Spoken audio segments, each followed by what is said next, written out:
tuned in to the Andrew Lawton Show.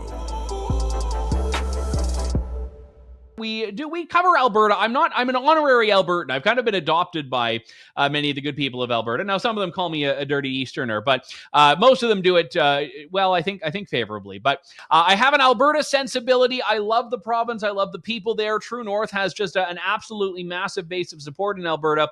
But more importantly, Alberta is doing things that can be, and in some cases are being done by other provinces on asserting provincial jurisdiction, provincial sovereignty, you might say. We've seen Alberta lead the way in this on things such as firearms, being followed by Saskatchewan. Alberta has paved a way and is doing, I think, very important things. And a lot of it has come down not to any legal changes, but a mindset that we saw from Premier Danielle Smith that has been cemented in law with the Alberta Sovereignty Within a United Canada Act. And of course, in continued rhetoric, I think there's been a lot more of an effort from the Alberta government to put Alberta first than we've seen from any province, save Quebec, in quite some time.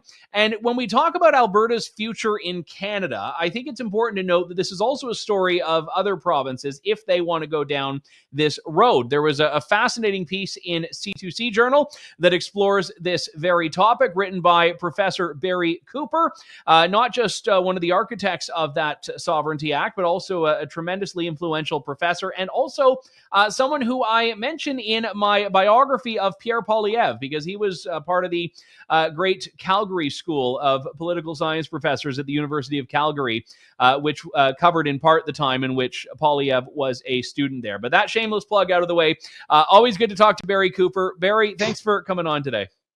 Good morning, Andrew. Good to hear you. Now, you have touched on something in this piece, which I think is a great launching off point here, about why Canada isn't actually the federation we think it is. And I was wondering if you could just start there. Yeah, it actually goes back to when I was first taking Canadian politics as an undergraduate. We had to read a book by a guy named Livingston, and he argued that federations were political responses to what he called federal societies, meaning societies that had, say, different cultures, certainly in Canada, different languages, different histories, and that the legal structure of a federation was successful when it reflected those pre-legal, pre-political differences. That is certainly true with the history of the Prairie West, also true of British Columbia, that Canada's interest in this part of the world is not the same as the history of the human beings who lived here long before Canada had any interest in ruling us. So bring this into the modern context, and why does that theme loom so large in your perspective on what's happening in the West and in Canada right now? Well, federations change. The Maritimes were the most wealthy part of Canada during the initial Confederation period. By about the 1880s, they were pretty much dependent on Canada, on Upper and Lower Canada, or Canada East and Canada West, or just the old colony of Canada. Well, just to jump in there, one of the, I think it was PEI, had been very hesitant to join because they were worried that, they would lose all this stuff they had. And I think anyone who's followed Atlantic Canada in the last 40 years would be quite amused by that Atlantic Canada was worried it would be putting more into Confederation than it was getting out. Yeah, that's exactly true. I mean, the Nova Scotia was, during the American Revolution, were considered the neutral Yankees. And what ensured that they were neutral was the Royal Navy base at Halifax. So the history of Atlantic Canada, what we now call it now, Atlantic Canada, is really very complex. And it is not simply that they are loyal, subservient colonies of the old colony of Canada that is now Ontario and Quebec, what I've been calling for some time now Laurentian Canada. That's a part of the country of Canada for sure, but it doesn't have a monopoly on either history or on what Northrop Frye used to call the myths of what it was to be a Canadian. We all have our different histories, and the federation is supposed to reflect that. Yeah, and I think it's interesting, too, that we have, I mean, obviously, the benefit of a federation or a pseudo-federation, I don't want to get into a debate with you about that at this point, is that, every province has the ability to develop its own culture. And in some ways that's happened. Certainly an Albertan is different from an Ontarian, is different from a Quebecer. But in recent years, and I would say it's recent, you may think it's not, it seemed like there's been less of a desire to respect that. And we've seen more of a centralization of power. And I don't know if that's maybe just that I've only been paying attention lately, but it does seem like it's worsening in the last 15, 20 years. Yeah, I think you're right. Here's the context that I would use to put this whole problem in. You can see the 1982 Constitution Act as a response by the entire country to major changes after World War II in one part of the country, namely Quebec. Quebec went from being a very pious, insular, inward-looking, and very religious society to probably the most secular society on the entire continent. And that, I would argue, was reflected, first of all, in the Constitution Act. And the 1982 Constitution Act, and then when things got, let's say when some Canadians thought Quebec were serious about independence, which does not include me, I don't think they were ever serious. Then Parliament passed the Clarity Act to try and give some legal structure to how Quebec can go forward into the sunny uplands of independence, if that's what they really wanted. I don't think they ever did, but that's another question. So explain to me whether we are looking at a cultural problem or a legal problem. Is this the issue that you see? Is it one that's coming to just the attitudes that people have in Alberta and in other provinces and certainly in Ottawa, or is the structure itself an issue that needs to be dealt with? It was Andrew Breitbart, of all people, who said that politics is downstream from culture. And what is downstream from politics is the law of the Constitution. So the first thing is that the political differences between the various regions of the country are reflecting historical and cultural differences. And eventually this gets reflected as well in the law of the Constitution. That's what happened in 1867. That's what happened in 1982. And the Sovereignty Act is the longer range strategic purpose of the Sovereignty Act is to change the de facto law of the Constitution today.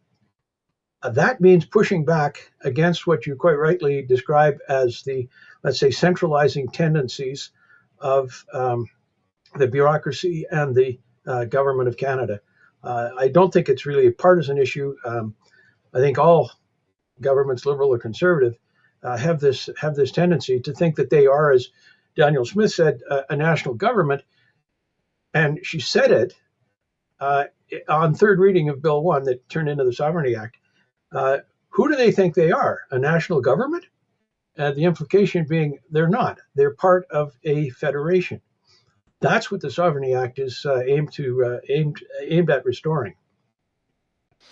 So one of the things that I find interesting here is that there is this profound double standard in the way certainly Laurentian Canada views provincial autonomy when you're talking about Quebec versus any other province. And, politically, I'm wondering why that's been allowed, why other provinces have stood for that. Why has there not been more of a concerted effort before now in Alberta? And even then, I think what Danielle Smith is doing is pretty muted compared to what Quebec has done on this. Why have more provinces not been uncomfortable with that double standard before now?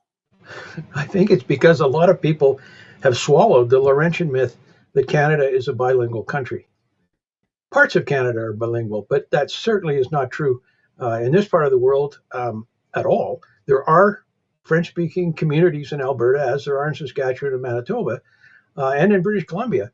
But that doesn't make this part of the country bilingual. So Quebec can get away with a lot because most Canadians still swallow this myth that we are bilingual, when it's the evidence for it is non-existent. Yeah, and I think that's a very fair point. And I mean, bilingualism, I mean, it's ironic because, Quebec has obviously held as part of its national story this idea of the so-called conquest. But it's amazing how the French language has become this tremendously limiting force for people in every other province, where, I mean, you've got communities in British Columbia where, a federal public servant needs to speak French when, French is like the fifth most spoken language of the area. Yeah, that's true. I mean, I remember a survey that was done by the government of Canada probably about 20 years ago, and my wife has a French name, so they we were